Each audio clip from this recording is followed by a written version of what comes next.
Good morning, good afternoon, good evening, wherever you are in the world. My name is Rivka, and welcome to the channel. Before I forget, please, if you like any of the videos that I've put so far, like and subscribe and share. That'll be lovely. Today we're going to talk about angels, and you are looking at a cover of a book written by Solly Stagbeetle. And the reason I decided to put it on that particular cover, and by the way, if you want to buy his books, you're more than welcome to get in touch with him. He's got 3 books. Anyway, in the book, there is the angels, and at least their leader is not a very good angel. But of course you find good ones, and there is a little part of in the book. It's an adventure. It's just amazing books. There's 3 of them. But yeah, more just get in touch with Solly in his Facebook page, and I'm sure he'll be very happy to help. Anyway, so I just thought it was appropriate to put that picture on while we're having a chat about this subject. And I want to tell you a little story that there's a few stories, but one in particular, one that I just thought of something of an angel that is here with us, as like there are people that are angels, right? They're like, when we say an angel, we don't always mean the little angels or big angels up in the sky somewhere or from different dimension, but sometimes it's here. Anyway, it was a couple of years ago. I was my first flight was to Istanbul, and then I had to go from Istanbul to catch another flight. Now, the first flight was really late. It was delayed by like an hour and a half or something. And so by the time we got to Istanbul, I had half an hour to get off the plane and get to the other side of the airport to catch the next flight. The airport in Istanbul is huge. And although I was running as fast as I could, and I did ask to get off the plane first but everybody gets up, but there's no order ever when the plane lands. Everybody starts getting up and doing whatever they like. So I ran and I got to the gate, and it just was closed, and there was just like the lady was just organizing there, and I was like, oh, what am I going to do? And she said, well, you have to go to such and such place and tell them what happened. That place was back on the other side. Now, it was like nearly a kilometer or a kilometer and a half between one side of the airport to the other. So as I'm walking all the way back, I'm starting to feel really anxious and, felt like crying. And then I sort of had Eliyahu in my mind, and I thought, what would Eliyahu do? What would Eliyahu do? And of course he would say, oh, that's what it is. It is what it is. Let's walk to the next place. So I'm walking there trying to breathe and just sort of be calm, and it's all going to be okay. Just think Eliyahu. That's what I'm thinking in my head. And I get to the place where, there's a few people and long lines of people, and everyone is anxious. It's already, quite late at night, about after midnight. And, a lot of grumbling, and each one has a story. So of course you stand in the line. And in the corner, that like just beside, there was like a bench. There was an old lady sitting there, and she was crying.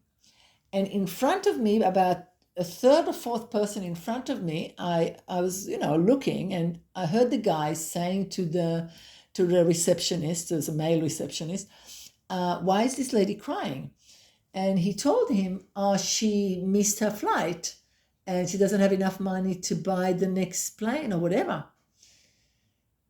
The guy just went, He took his credit card out of his pocket and he says, how much is a ticket? And the guy looked at him and said, what?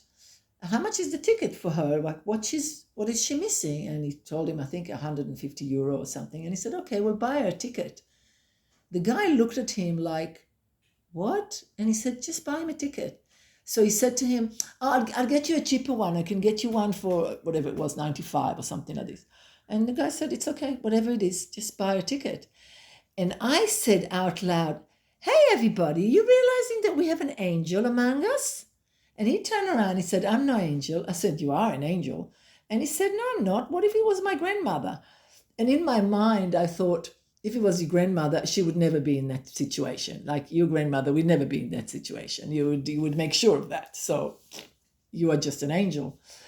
And anyway, he sorted out, and then he sorted out his own picture, and he's going. And I'm still raving on about, guys, look at this. We just saw an angel. Isn't that exciting? Like, you don't see something like this every day.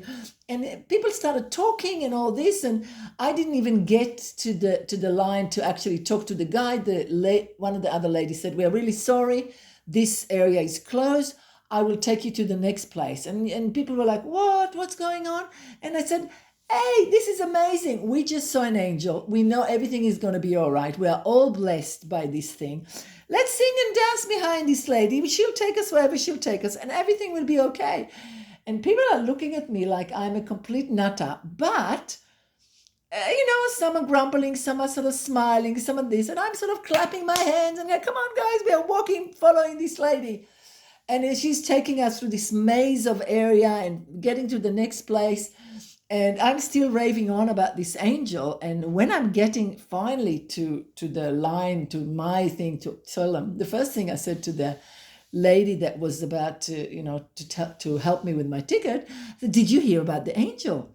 And she said, yes, we all heard about it. It's all over. Everybody's been ringing each other and talking about it. I was like, okay, this is amazing.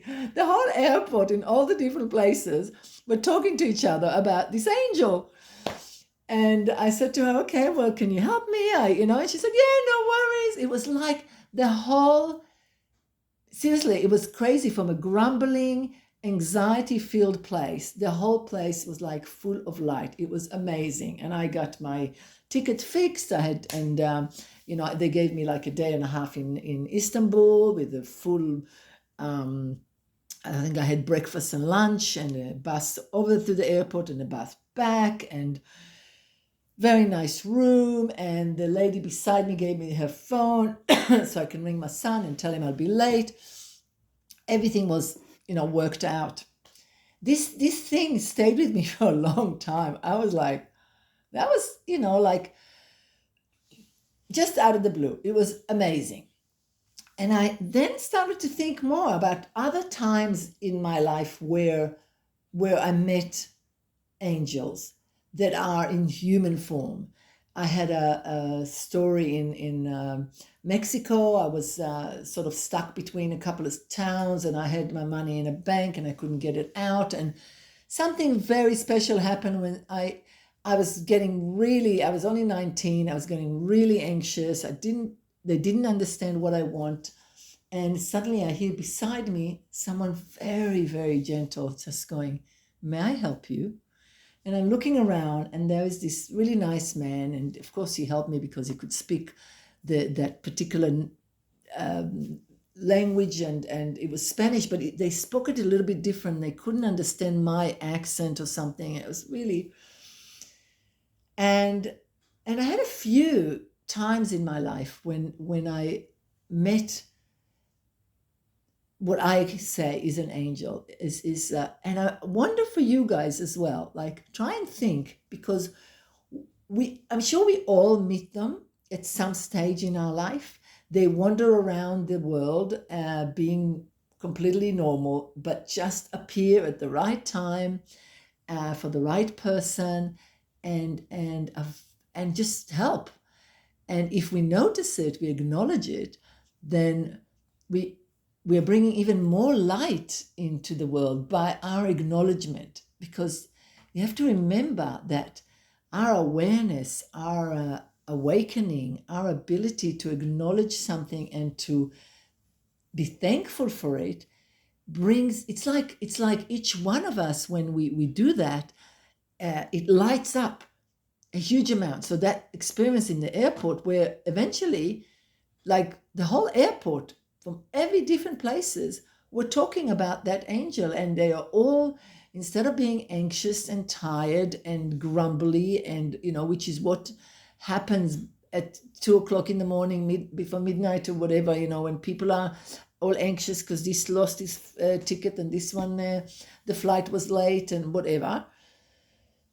Everybody suddenly was in a complete different vibration. It was amazing.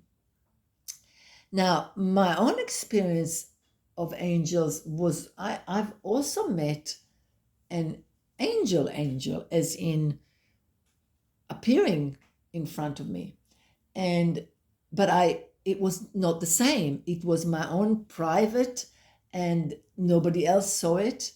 And so it was more like, I look around and I realize that nobody else is seeing what I see.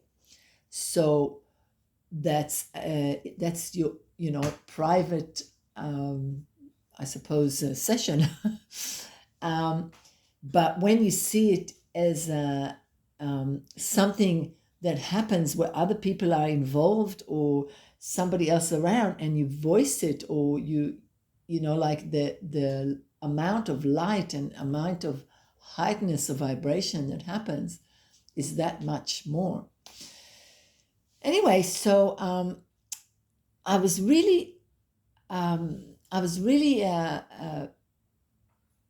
happy to be able to voice it out.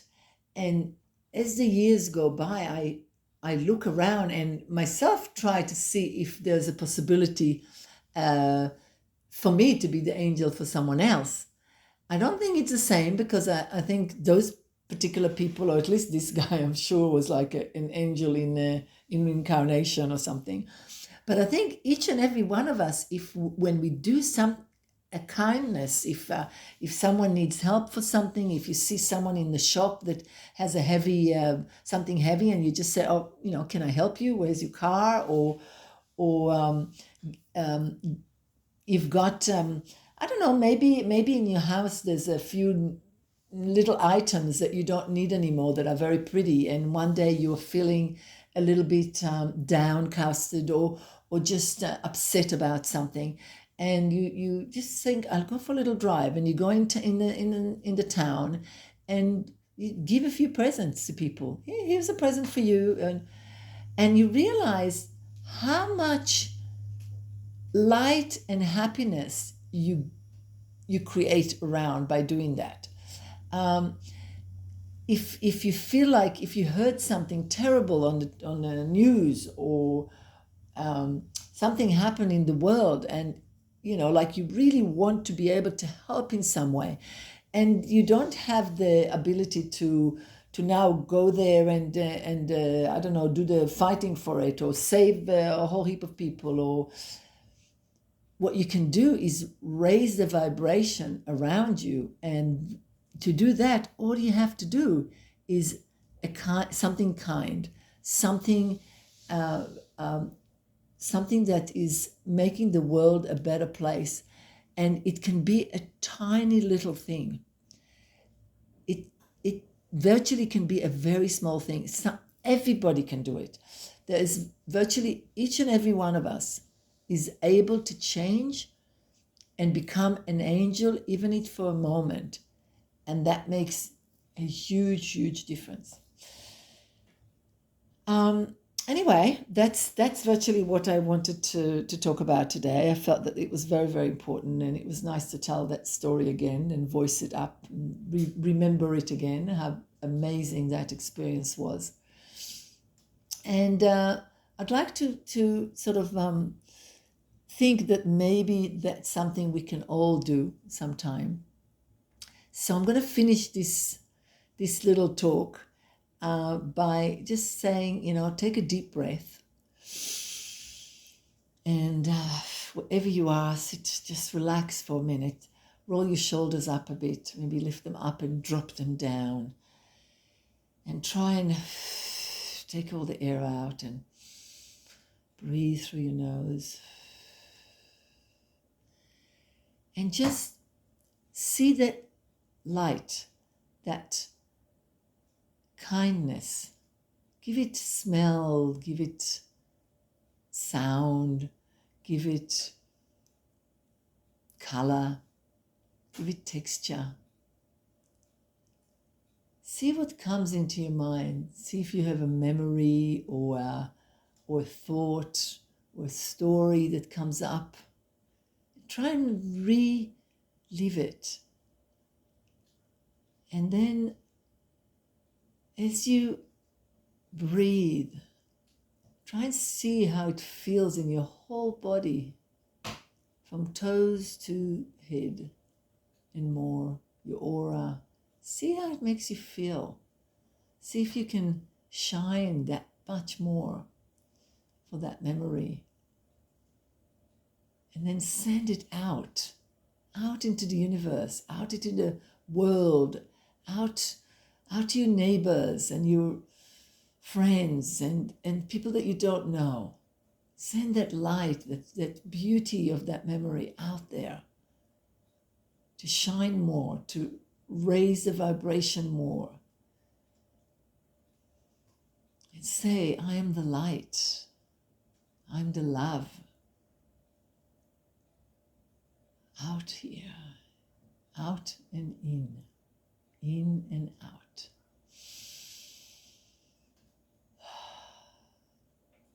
And think of one little thing that you can do. Maybe tomorrow when you go shopping, maybe tonight if you're going out, something small that you know will just make that another person, a dog, an animal, plant, happy, full of light. Thank you so much for listening today. Thank you so much for being here.